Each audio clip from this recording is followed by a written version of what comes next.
Hey, what's going on, everybody? This is Philip Enriquez. I am joined by my co-host, Eric Hernandez. Say what's up. What's up, guys? And we are about to deliver you the 2019 NFL Free Agency Podcast. So the first thing when talking about free agency is the dates. And we got the February 19th to March 5th is the period where clubs were able to designate the franchise or transition tags. So we want to talk a little bit about some of the players that were franchised and if we feel like, why were they franchised and was it a good idea and the money that they're about to dole out to these players. So first and foremost, man, you are the resident 49ers fan. Franchising a kicker? Yeah, that's a little bit head-scratching. If you look on Twitter, that's met with, some confusion, some positivity, some negativity. And my only thought process is this, is that just kind of like if you're a 49ers fan and you see how Kyle Shanahan is, you kind of get this sense that he wants everything right at least once because he still hasn't gotten that. He thought it was going to be this year, and Garoppolo went down. You start to see some of his coaches get poached, and he was real defensive of that, not wanting to let his coaches go. So I think, franchising a kicker, when you have a lot of money, I know it doesn't make sense, but I think he doesn't want to lose a game because of a kick. Right. He knew he had a good kicker. Right. And I don't think they'll do that again next year. This is kind of a weird situation. I'm not defending it, but I understand. He doesn't want to take any ingredients out of the soup. Exactly. He wants to see. He really hasn't had a chance to taste the soup with all the ingredients, especially with Garoppolo going down last season. Yeah, 3 games in, that's real painful, and he's had to deal with that. So the thought of losing a kicker and having to deal with what the Chargers dealt with 2 years ago, right? With the Bears dealt with in the playoffs, right? I mean, kickers, they catch a lot of flack for not being real football players, quote unquote football players, but they decide a lot of they football decide games. a lot of football games exactly. But how much what is the franchise tag for a kicker? Million. Yeah, I guess you can live. With their cap space. Yeah. So my question to you, being the resident Cowboy fan, is, this whole ongoing saga with DeMarcus Lawrence. I mean, he is by far your best defensive line player. He's probably one of your best defensive players altogether. What's your opinion on just getting him signed long term and not having to do this a second year in a row? First off, I do think he is the best player on that defense, without a doubt. At least the most proven player, for sure. One thing, people talk about the sacks, but the guy is a beast against the run as well. I mean, he's just an all-around great defensive end. But I don't like it at all. I don't like it. I think, it's messing with this guy's money. You're looking at a possible Le'Veon Bell situation now. Yeah. Because these players don't want to be franchised 2 years in a row after coming off a rookie wage scale. I mean, remember, the owners presented this to the players like, hey, we don't want the rookies to take all the salary, eat up all that salary cap space, and the vets that really built the league aren't making the money. And now you turn around and transition them after paying them a rookie wage scale? Yeah, there's something kind of wrong with that. Cold-blooded. 2 years in a row? Yeah, and so it's just dirty to me. Yeah. And why is it dirty? I'll go a little further because he was a model citizen playing on the franchise tag last season. Don't do it to him again. Don't push it. Yeah. So I'm unhappy with it. The franchise tag, I believe now he's scheduled to count $20.5 million against the cap. He's 26 years old. There's no excuse not to get a young player that's had multiple good seasons under his belt long term. Yeah, and I think what you look at is if you give him a 4-year deal now, it ends right around when he's 30. But if you keep franchise tagging him, that deal that you want to give him exactly dips into the later part of his career. Then you're paying for maybe less production. Right. It's hard, and I understand that. Dallas has to kind of make some moves, but it'll be interesting to see. He's a highly coveted player. I know if he did hit free agency, Niners, a lot of teams would love to have him on their roster. And pay big money. Yeah. So you got to take care of DeMarcus Lawrence, especially with Randy Gregory and his issues, David Irving and the suspensions. That D-line is thinning out, and you can't afford to lose your best player on that line. Another defensive end we want to talk about, Seahawks defensive end, Frank Clark was also franchised. He's another young defensive end, 25 years old. He's going to count 17.1 against the cap. I mean, he was a beast, man, last season. Yeah, I know that. Yeah, first and foremost, Yeah. see what he can do. You look at a player like him, that's the kind of one you want a franchise tag. First year in, you want to see what they have. You want to be able to build the body of work. Do I know if they're going to pay him? I'm not sure. I think that's a safe one. You want to keep him because I know there was some rumblings about Seattle not franchise tagging him, Right. and letting him hit free agency. And I guess they thought better of it. He's a young player. He's in his prime. The Legion of Boom isn't what it is anymore. That's gone. Right. That's long gone. With Earl Thomas about to leave, with Sherman gone, Cam Chancellor gone. So who are the stars on that defense? You have Wagner.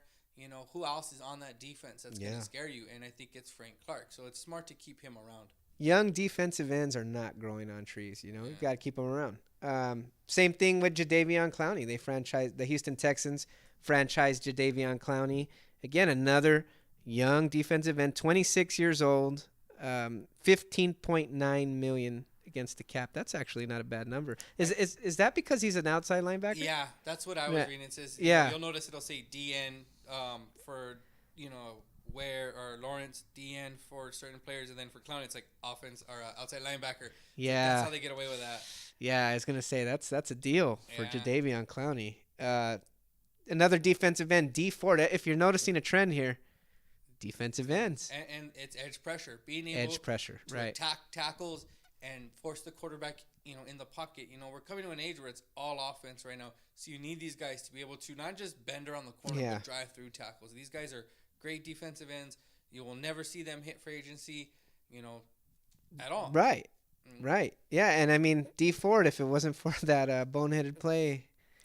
Yeah, they're in the Super Bowl. They're in the Super Bowl. But, I mean, he's a big reason why you even got to that AFC Championship game. Yeah. That defense, I know that they weren't the best defense, but they were getting after Brady. It's not like there wasn't pressure. There was a little pressure there. And he's responsible for being able to generate that pressure. His ability to use his hands, his ability to get around tackles. I mean, he plays kind of like that outside linebacker stand-up. That hybrid, Yeah, exactly. And he's great. He came out the same time as Clowney, and I think he's done really well for himself. Yeah. A guy in the middle, the Falcons tag Grady Jarrett, the tackle. He's scheduled to count $15.2 million against the cap, and again, 25 years old. He had 6 sacks on the season. I mean, do you think it's necessary to franchise a D tackle? Oh, man. I don't know, and I'm sure there's Falcons fans that will hear this. Yeah. If you have a reason why, please let us know, But I just didn't understand that in this age where you can kind of draft. There's people you can draft, free agency. There are other alternatives. Unless he provided something in the run game that can be duplicated, fine, I understand. But I feel like that one, I mean, he might be more of a, We franchised the kicker, so I'd say too much. Right. But, this one kind of was a little bit head-scratching. Again, if you're a Falcons fan, please let us know. Let us know, man. Free agency. So we're going to talk a little bit more. We're going to talk about the next step into free agency. The franchise tags have all been applied. So March 11th, which is coming up real soon, is now the legal tampering period. That's where they begin. So other teams can start to communicate with the players and their agents, set up meetings. So we want to talk about some of what we think, some predictions on, where some possible fits are going to be. One player everybody's asking about, Steelers, Antonio Brown. He's not a free agent, but the league year starts. And, the trades, they're saying he could be traded on by, Friday? Yep, this Friday. Right. It's what the Steelers want. They want it done by Friday. From what you hear from, the NFL Network is the Steelers are going to just round up teams. Are you interested? What's your offer? They're going to get their offers, and they're going to pick one. AB, a.k.a. Mr. Big Chest, a.k.a. Bleached Mustache, that dude is a trip and a half. One of the most talented receivers I've ever seen. One of the craziest receivers I've ever seen. And, I mean, he's on a different level than even T.O. Like, T.O. was something special when he was in his prime and he was doing his thing. Didn't bleach a mustache. He just feels different, and he's immensely talented. It is sad that the Steelers and him could never work together, that it's got to this level. There's no right or wrong on whose fault this is. They're both culpable. When I look at who he's going to end up with, man, I have this itch, and the itch is going to be in Oakland, then Vegas. Oakland. Yeah. Raiders are what? They're willing to – the rumor is what, they're going to give up a first? They have 3 first rounds. They're willing to part with one of them for AB. I mean, that you're not going to find a better deal than that for AB. How old's AB? 29? No, he's 30? He'll be 31, yeah. Ooh, yeah. 31. You take that first and run. Yeah, exactly. I can't. I mean, if that's the one thing is I can't imagine any other team willing to go even close to that. And if that's what the Raiders are willing to offer, and Gruden wants to make a splash. Gruden needs a receiver in his offense. He gave one up in Amari Cooper, which blows my mind because but if he gives up the Cowboys pick, he would have been pretty much trading Cooper. Cooper for Brown. AB. Yeah. Yeah, that's a trip. Yeah. I mean, we'll see how that works out. What about AB's old teammate, Le'Veon Bell? That one, a lot of the consensus, and I think I don't know if you've heard it too, is that he's going to go with the Jets. The Jets have the money. The Jets need that. But people forget, man, can Adam Gase really get along with him? Adam Gase had to ship out Jay Ajayi. Couldn't handle that. Right. And he doesn't strike me as a guy that can handle, Le'Veon Bell is not as bad as Antonio Brown. No, a headache. No. But no. He's not a choir boy either. He sat a whole year out. Right. And so I don't know. But then we're going back to look, you franchised the dude 2 years in a row. You told them not to. You played ball the first year. Yeah. I agree. So you can't put all that on Le'Veon. No, I don't think that is, but you still had injuries, suspensions. Weed. Yeah, he's had some issues here and there. All right. I'm not saying it's a bad thing, but he does come with a little bit of baggage. Right. Something to look out for. I think the Steelers didn't handle that as great as they could have, and it was just a situation that arose between those two. I just don't know if his person. I mean, and it's more Gase than anything, because I just feel like Gase is such a hard ass. Yeah. Right. Gase is very hardline. This is my way. I'm gonna make changes. Is that something that Le'Veon Bell's going to want to deal with? Are they just going to be able to throw too much money at him? Like, he sat out a year. Is he going to sit there and say, you know what? Well, he can't. He's got to go for the money, though. Yeah. He can't go for the most comfortable situation or the situation. But he's got to go for the money, because the only way he wins this holdout is if he makes a grip load of guaranteed money. That's the only way he can win. Man, another team, I don't think they'll do it, but a team I'd like to see him go to is Indy. He'd be good on Indy. Yeah, man. He'd be great. That's a great fit. Yeah. That's a great fit. I mean, that's where I think he could get paid and he'd be comfortable. I don't know if they're okay with that or if he fits their culture, but, that's a really good one, I think, too. Yeah, I got to go with that one. Let's talk a little bit about one of the more interesting stories, I'm going to say. Earl Thomas, man. Earl Thomas. So we heard about couple seasons ago, walking over to Garrett, coach, come get me. There's been a lot of rumors about the Cowboys, but I think he's just out of the Cowboys price range right now. You start to hear that more and more as it gets closer, that he, no longer is going to be affordable, and especially when he has, gone on record and said, I'm not taking a hometown discount. Yeah. I mean, he wants to, I'm hearing he wants to be the highest paid safety in the league. He says that now. I wonder what would happen if, it was close. If Dallas could come with even close to that. Because I was kind of excited thinking about it, reigniting that hot war between the Niners and the Cowboys for players. I mean, it happened with Dion, Yeah, mid-90s. A few decades ago, fighting for this great player. And I would love to see that again. And he has connections. He's from Dallas. I believe the defensive backs coached him in Seattle. There's a lot to like there. You have Richard Sherman. You have defensive coordinator for the Niners, and the scheme and the ability to play Seattle and stick it to Seattle twice a year. Right. That's got to account for something. I think the Niners, I'm going to say this pessimistically, I think they're the favorites to land him because they do have the money, and that's ultimately what it is. They do. But, man, I could see a dark horse team out of nowhere getting him. What are you comfortable with paying Earl Thomas at this stage in his career, and knowing that he's coming off 2 major leg injuries in the last few years? I'd have to look up what the highest paid safeties are, but if I can get him, for me, it's not about the money because the Niners have the money. It's about the length of the contract. If you told me we can get him and he's the highest paid safety, but for 3 years and on the 4th year he can be cut, then I'm okay with that. It's not going to impinge anything. The Niners are in a somewhat dubious, positive situation because they don't have to worry about paying many people. They paid Garoppolo. Other than DeForest Buckner, no one's going to get paid on that team any type of real money. There's no one worthy of any top money. So you're willing to guarantee him somewhere between $25-30 million? if that's what top safeties for 3 years, if that's what top safeties are, the Niners are in a position where they have no choice at this I think top. I don't know where I've gotten this number. I could be completely off, but I think something like 13, 14 mil. Yeah, if that's what it takes to get him, and they need a safety, that defense needs a safety. It's got a corner. It's gonna get some defensive ends in the draft and in free agency, but they sorely need a single high free safety for that defense. Dallas, not so much. That No. Yeah, I don't think so. I mean, it'd be awesome to have him, but if you're asking me to pick between Lawrence and Earl Thomas, I'm taking Lawrence. Oh yeah, you know. I mean, if I had a choice between the two, yeah. Yeah, I'm taking Lawrence. We're gonna sign Lawrence, and I think they got to start signing guys like Zeke, Dak. They got to get ready for those contracts. Yeah, they're coming, and then they're gonna have to rebuild their offensive line again with Tyron Smith's gonna be. Yeah, right, exactly. Another player, moving on, Josh Rosen, a quarterback. So we're hearing about the draft, Kyler Murray. Josh Rosen could be on his way out. We're not even sure, but we're just speculating here. Where do you think Josh Rosen could end up, and what do you think he's worth in the NFL right now? Man, I feel like he was in the worst situation of those rookie quarterbacks that came out. I mean, you look at Baker,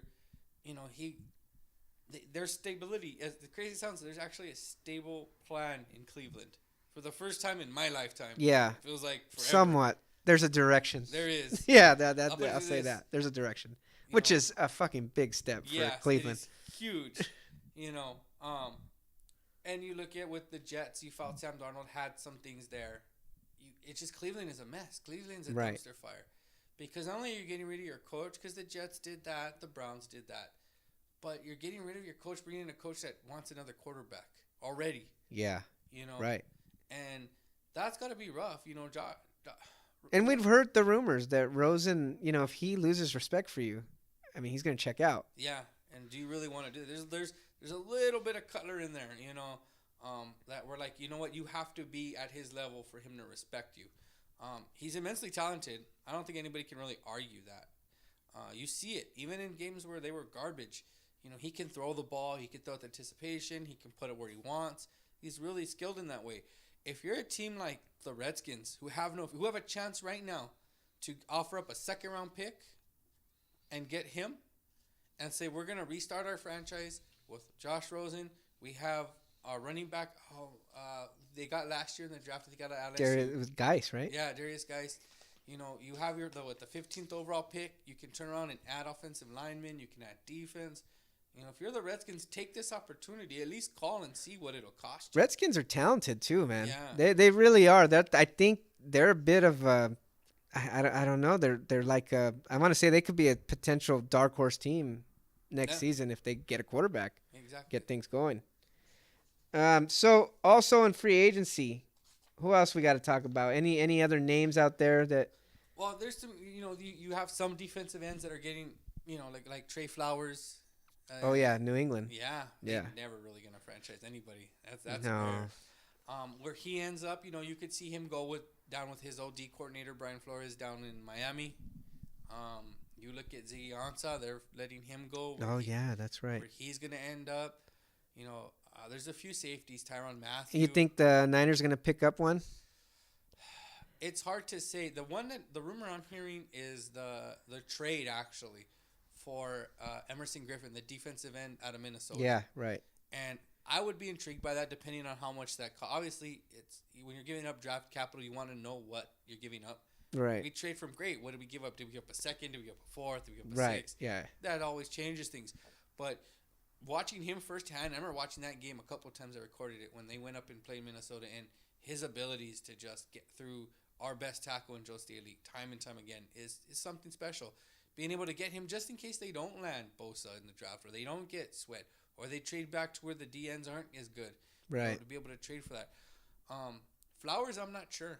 I don't know where he's going to go. I would think he probably, maybe, I still say Miami's his best shot. Ziggy Ansah. I mean, my question for you is, can Dallas do anything in free agency? Can they get a safety like one of the safeties like the Honey Badger? Do they have the money to do that? I think they definitely have the cap space. The Cowboys have been very tight with their cap because, they went all out back in what I want to say the mid 2000s where they were paying each and every one of their players, and they got into cap space hell for a while. So they've been really diligent on working with the cap. Stephen Jones is really taking the lead over Jerry Jones and really fixed that cap. But that doesn't mean it's an unlimited cap, So, yeah, the money's there. The money's there. It's just, are the Cowboys' priorities there? And I don't see safety as a major priority. Come on. In that type of a defense, what matters? D-line help or safety help? Yeah, it's D-line. D-line. And, with these guys, these knuckleheads we got on the Cowboys D-line getting suspended, we need Lawrence. We need some defensive end help. We need some D-linemen. So I don't really see them doing the honey badger. It's a sexy thing to talk about. It's the new girl in town. We'd all love to see a new safety in Dallas because we haven't had a great one since Darren Woodson in the early 2000s. But it's just something that we're probably going to have to go another year without. Landon Collins is somebody that, hey, we're talking about Earl Thomas, but Landon Collins is a lot younger. I mean, he's had a couple of Pro Bowl seasons under his belt. I mean, he's somebody that, yeah, that's true. They could look at. When I look at Landon Collins, what I think about with him is, man, if he's on the field, he's great in that box role. Like if you play either where your safety is close to the line and you need someone to help stop the run, that's where he excels. He had his trouble out in coverage. That's not his strong suit. It's not what he was drafted for. He was drafted to to lay the wood, to be that enforcer, against tight ends, against running backs. Another one we've talked about, Clean Dix. Free agent one too. Yeah, and he's somebody that probably will go after the likes of Earl Thomas, Collins, so you might be able to get him at a decent price. He's the one that's that second round.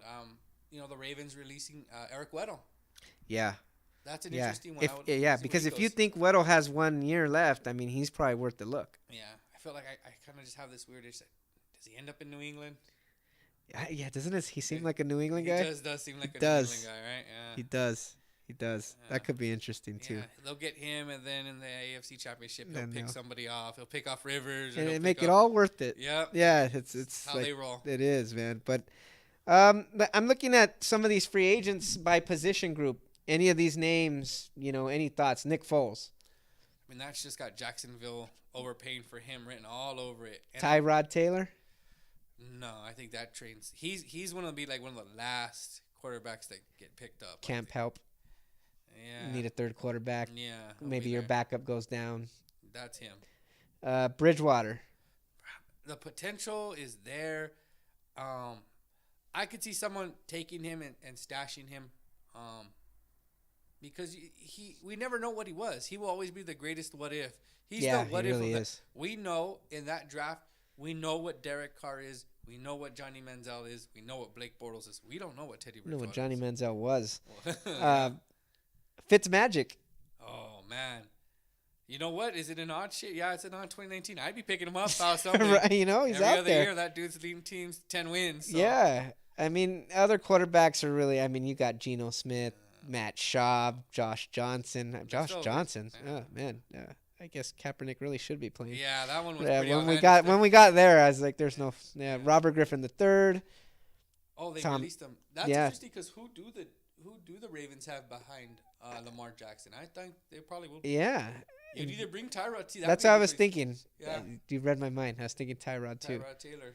Yeah. Running backs. We got Mark Ingram. Big name. Wow, that is shocking. Tevin Coleman, another big name. Jay Ajayi, TJ Yeldon, Spencer Ware, Latavius Murray. The big one is Le'Veon Bell. Yeah, I mean that's the needle mover. Yeah. For us, we've already talked about him. Tevin Coleman, he's an interesting one. He really great out of the backfield as far as catching. He's part of that two-headed attack with Freeman. Excuse me, that took Atlanta to the Super Bowl. Yeah, right. And he allowed Shanahan, who was the OC at the time, to put him out in space, put linebackers on him, and just he danced all over them. So, man, there's a lot of teams I think could really use him as a second back. You think of like Houston. Do you think he has to be a second back? I mean, you look at him and, there's not a lot of mileage on those tires. And you never know what he can handle, and I would think he'd have to be part of a tandem. I'd be afraid making him the bell cow, not knowing if he can be a bell cow. Right. Right. A team would be really interesting. I would think Jacksonville, because I don't know who's running behind Fournette anymore. I think they've gotten rid of some of their backs. Another one again. We talked about. Well, Yeldon's a free agent. Yeah, Yeldon's a free agent. I think Indy should be looking at these kind of backs. Yeah, exactly. Pairing them up. Mark Ingram. Yeah, to pair them up, with Marlon Mack, just to have, to get in there to have something so you don't have to put it on. Like they've done a great job, Indy, of not replicating the errors they had with Peyton Manning by giving Andrew Luck a running game. Keep growing. Yeah. Looking at receivers, Golden Tate. It's kind of past his prime to me. I don't. Didn't work out with the Eagles. No. Didn't really work out. And it depends on how much he really wants. Like, what does he value himself as versus what do teams value? Will kind of dictate where he goes. Right. Devin Funches from the Panthers. Dude. I mean, these are decent receivers. I think we're not a strong. Nobody that we're gonna throw tons of money at. No. Strong. Dante Moncrief, Jamison Crowder. Somebody, I'm gonna tell you. Look. He's always hurt. That's the bottom line with Jameson. Jamison Crowder can play.